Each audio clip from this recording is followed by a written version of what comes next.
You really need to try this easy, homemade chicken pot pie. Very easy to make, and it tastes delicious. Oh yeah.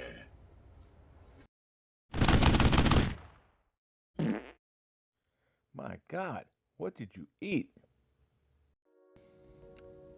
I never really liked store-bought chicken pot pie until I tried this recipe at home.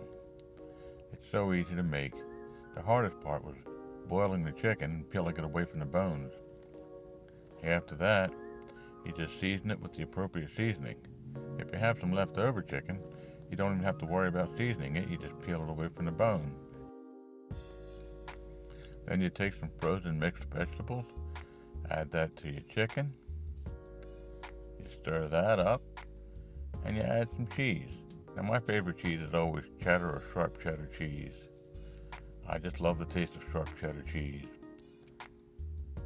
I'm going to add that chicken to the bowl. Then we're going to add cream of chicken soup.